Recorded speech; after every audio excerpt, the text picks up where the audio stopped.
Hello there, good human. I am Dr. Marie Murphy, and I'm a non-judgmental infidelity coach. If you are having an affair or cheating on your partner or engaging in anything you think counts as infidelity, I can help you deal with your feelings, clarify what you want, and make decisions about what you're going to do. No shame, no blame, no judgments. In my last video, I talked about how choosing between your spouse and your affair partner can be a decision that you may well consider to be a very significant decision. And I also talked about the reasons why, or some of the reasons why, this decision ends up being a lot harder to make than it needs to be for a lot of people. It's so important for us to recognize that important decisions or significant decisions don't have to be decisions that are impossible for us to make. So in this video, I'm going to talk about two other things to consider if you are in the position of trying to decide what you want to do about your marriage and about your affair relationship, trying to choose between your spouse and your affair partner. And the first thing is this. Quite regularly, I see folks who are married and having an affair get to the point where they want to make a decision about their relationships. And in order to aid their decision-making process, they start making different kinds of lists. Some folks make lists of pros and cons associated with their spouse and lists of pros and cons associated with their affair partner. Some folks come up with a list of qualities that are really important to them in a partner or in a relationship, and then they rate their spouse and their affair partner on each of those qualities. And some people make other kinds of lists or come up with other kinds of ranking or comparison systems. The possibilities are endless. And sometimes people find these lists or comparison systems really helpful. But what I see over and over again is that these kinds of lists or comparison systems are not always helpful, or at least aren't helpful in the way that people hope or expect that they will be. And here's the most basic reason why. Your comparison systems will not make a decision for you. Your comparison systems can inform your decision, and that can be great, but they will not, in and of themselves, make your decision about what you want to do about your relationships. That's something that you have to actively do yourself. But people don't often get this. Often, what people think is going to happen is that their lists of pros and cons or their comparison schemes are actually going to tell them what the answer is. They're hoping that if they get the list just right or the comparison systems just right, the list or the system will tell them who to choose. Or put differently, they think that the comparison system they're using will make their choice seem obvious, number one, and number two, easy to make, right? But what I see often over and over again is that it just doesn't work out this way. And there's a couple of reasons for this. One is that you could make a list of pros and cons, and you could see that one person or relationship comes with significantly more pros and significantly fewer cons than the other person. And you could still say, well, I just don't care. Even if one person looks better on paper than the other does, I know I just don't want to be with that person. I know I just want to be with the other person. Or, this happens all the time, by the way, what your lists and comparison systems might tell you is that you really care about and enjoy both people. And it's really hard for you to make a choice between these two wonderful people who are wonderful in different ways. And you may have already known that.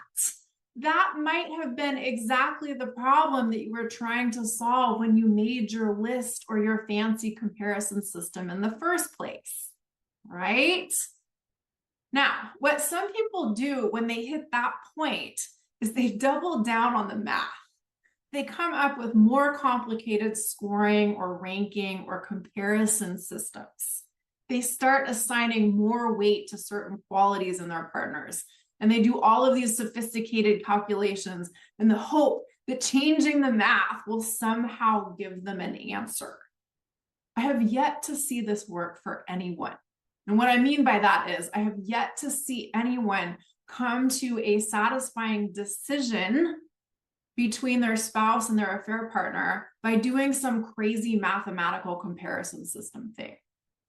Who knows? Maybe this does work really well for some people, and I just don't happen to see that happening. But what I want to do is suggest a completely different approach. Here's the thing that I want you to know. If you are trying to choose between two people and you're finding the decision very hard to make, and if this is an either or decision for you, which it is for a lot of people, I want you to start to really get your head around this.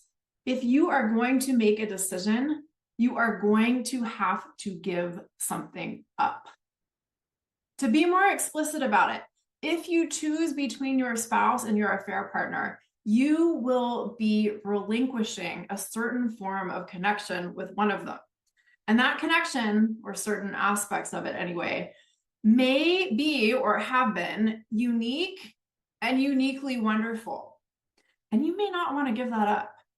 And it's fair to not want to give anything up. But if your goal is to make a choice, I don't think there are any alternatives, right? If you want to make a decision, you have to be willing to give something up. And that may sound really obvious when I'm saying that to you just now. If you know you want to choose one relationship and not have two relationships anymore, it may seem like, well, duh, I know this already. But often, even though people know this in the abstract, they tend to fight it in practice.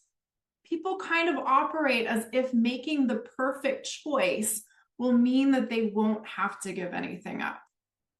And not wanting to give anything up keeps a lot of people stuck for a long time. And if that's where you are, let's work together. If you want to choose between two or more than two relationships, there is so much value in being willing to let go of one or more relationship or relationships. But sometimes we have a really hard time seeing that and doing that for ourselves. And if that's where you are, let me help you find a way out of your own mental maze. But for now, what I really want you to do is start to get your head around the idea that any choice you make will entail saying no to some things so that you can say yes to other things. Fully say yes to other things. After all, you can't be in Switzerland and Bora Bora at the same time. You may really want to go to both places. And if you do, that's great, or whatever it is for you. It doesn't have to be Switzerland or Bora Bora. But if there are two places that you really want to go to, you can't go to both of them at the same time. You just can't. And if you don't make a decision about which place you're going to go to, you don't get to go to either. And so to that effect, I want to encourage you to consider that even if you do not make a decision about your relationships. So for example, if you're married and you're having an affair and you keep that situation going, you keep both relationships going, you will probably find yourself giving something up. If you choose to not choose, that probably means you're going to stay in some form of limbo for who knows how much longer. And there's often a cost to that. If you choose to stay in limbo, you may well give up some sanity. You may give up some peace. You may give up some simplicity. You may give up the opportunity to truly move forward in either of your relationships. And you may give up a lot of your energy and bandwidth. Dealing with an infidelity situation is a total time and energy suck, right? So choosing to not choose means that you're relinquishing your ability to dedicate yourself fully to any particular relationship and to other important things in your life. Now, here's the second facet of making a decision between your spouse and your affair partner that I want you to consider today. It is possible that the most important question you need to ask yourself is something along the lines of, what is most important to me right now? Or more specifically, what is it that I most want to experience in my love life / sex life / relationship life right now at this stage of my life? At this moment of my life, is it more important for me to go to Bora Bora or to Switzerland? Can't do both at the same time. At this moment of my life, do I prefer to be in this relationship or this other relationship? If I'm choosing to choose one or the other, which one is it more important for me to be in? Right? Now, what I see a lot of people doing is getting really hung up on what they wanted 5 years ago, or 10 years ago, or 30 years ago, or 6 months ago, and attempting to convince themselves that they should still want now what they wanted once upon a time. I certainly think it's fair to consider what you wanted in the past, but there's a difference between recognizing what you wanted in the past and asking yourself, do I still want this now? And trying to tell yourself that you should, for whatever reasons, continue to want what you've always wanted, right? And one of the reasons for this is it simply may not work. Attempting to want something that you once wanted but just don't want anymore may not get you anywhere. Another thing that I see people getting really hung up on is the possibility that what they want now might not be what they want in the future. Some people really get their knickers in a tangle over this one. I'll ask them what they want right now, and they'll tell me with great clarity and certainty what they want and what's important to them and why they want to pursue the relationship that they want to pursue. But then they'll say to me, but how can I be sure that I'll still want that a year from now, or 5 years from now, or 10 years from now, or 100 years from now? I think the most appropriate answer to that kind of question is that we probably can't be completely sure of what we're going to want a year, or 5 years, or 10 years, or 50 years from now. And I think it's good to realistically acknowledge this. It is a possibility that we will make a decision and then change our minds. It is a possibility that our preferences and priorities will evolve over time. And this happens all the time in life, in case you haven't noticed. B, this doesn't have to be a bad thing when it does happen. And C, and perhaps most importantly, the fact that your preferences may change over time does not need to be a reason to doubt what you are sure of now. I see a lot of people using the idea that they might not want what they want now in the future as a reason to avoid making a choice in the present, right? This is a really sneaky way that our brains wiggle out of making decisions. We say, well, I know what I want now, but I might not want it in the future. And I don't know if I'll want it in the future or not. So how can I possibly make a choice? The result of using that logic is that you stay stuck. Now, that said, I do think that we can think about what we're going to want in the future with reasonable confidence. But what I want to suggest is that clarifying and affirming what we want now is probably the best starting point for thinking confidently about what we may want in the future. We can simply ask ourselves, why might I want what I want now in the future? Or why wouldn't I want what I want now in the future? Right? This starts to help us answer seemingly unanswerable questions, or questions that have the potential to be unanswerable if we let them be unanswerable. Here's a fundamental thing that I want you to consider along with everything else I've said today.